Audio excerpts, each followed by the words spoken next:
Chapter 4. The Breath in the Rock Crevice. Sand exploded upward in a column of red dust as the Gorvax slammed straight into the rock where Darius had just been standing. The impact was so intense that the entire layer of black stone beneath him shuddered violently, sulfur crystals raining down like needles. Darius pitched himself over the edge of a narrow fault crack, sliding across the hot stone, his elbows burning from the friction. The Gorvax's roar rolled from above, deep and heavy like metal grinding against metal. The sound reverberated across the rock walls, creating out-of-phase echoes that made it impossible for Darius to pinpoint the creature's exact position. He pressed his back against the stone and exhaled softly. The smell of sulfur, scorched mineral dust, and the ozone from his recent energy shot mingled into an acrid blend that made him want to cough. He didn't dare. He started counting his breaths.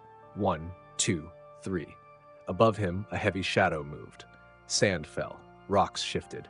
The Gorvax was tracing his heat trail. The crystalline plates on its back glowed intensely, casting a wavering purple-red light down like smokeless flame. With every inhale the creature took, the air vibrated. Darius felt each tremor pulse through the core of the rock. He glanced at the gun in his hand. The tiny power cell glowed a faint, sickly blue. One more shot, 2 if he was lucky, then empty. And even fully charged, it couldn't penetrate a Gorvax's silicon armor. It would only make the beast angrier.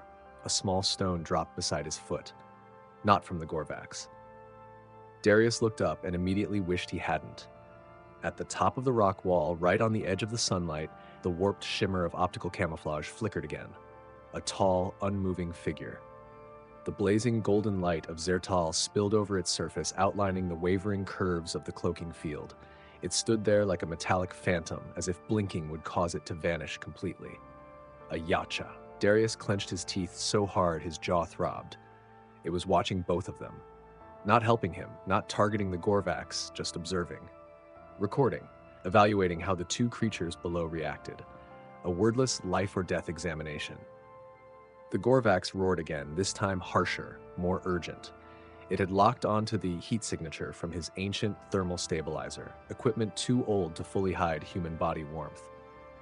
Darius pressed deeper into the crack, searching for a shadow thick enough to confuse the beast. But the falling dust from above betrayed him. Tiny particles drifted downward directly onto the spot where he hid, like arrows pointing his direction. The creature slowly backed up and braced itself. Darius understood instantly. It was about to plunge downward. He gritted his teeth and activated the visor's brightness enhancement. The crevice lit up in cold violet-blue hues, exposing narrow fractures and side passages he might squeeze through. A tiny slit on the right wall opened, a space just barely wide enough for his shoulders. No choice.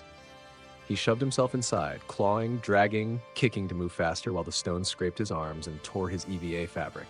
A thunderous crash, like lightning striking stone as the Gorvax hurled its massive body into the crack. The entire structure shook violently. Darius nearly slipped from the tight passage, forced to grip the jagged edges with all 10 fingers. Heat radiated down from the beast's body, searing the skin on his neck like pressed red-hot metal. He held his breath.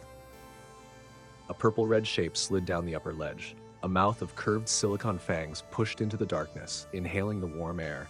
It was less than an arm's length from his face. If it pushed just a few centimeters deeper, Darius refused to let himself finish the thought. The Gorvax sniffed slowly, rhythmically, then suddenly stopped, tilted its head, its entire body tensed like a stretched cord on the brink of snapping. Another sound had echoed out. A sharp, dry click. From above, the sound of technology, something opening. The Gorvax jerked its head up.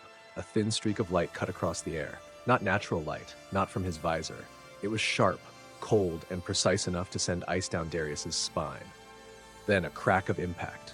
A section of crystal on the Gorvax's back shattered into fragments. The beast shrieked in fury and pain. The whole crevice trembled, as if collapsing. Darius nearly lost his grip entirely. On the ridge above, the Yacha's figure flickered free of its cloak for a fraction of a second. Only a fraction, yet long enough for Darius to see. A muscular, armored arm, the curved metallic edge of a newly deployed energy blade, and a narrow visor slit in the mask, focused downward, watching its prey howl below. It wasn't helping him. It only wanted the Gorvax angrier. The hunt more thrilling. The Gorvax raged wildly, tearing at the stone overhead to find the attacker. But the Yautja vanished instantly, leaving only faint ripples in the air. Darius forced another breath. The beast was fully enraged now, which meant it would unleash its entire strength to dig him out. He looked into the darkness ahead. Only one option left. Push deeper inside and pray the narrow path opened into a natural tunnel. Behind him, the Gorvax began clawing downward, each strike shattering the rock like glass. Hot fragments rained down his neck.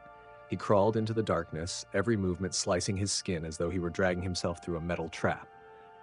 But even more terrifying than the Gorvax's thunderous assaults was the faint, deliberate metallic sound, soft, steady, purposeful, coming from somewhere above.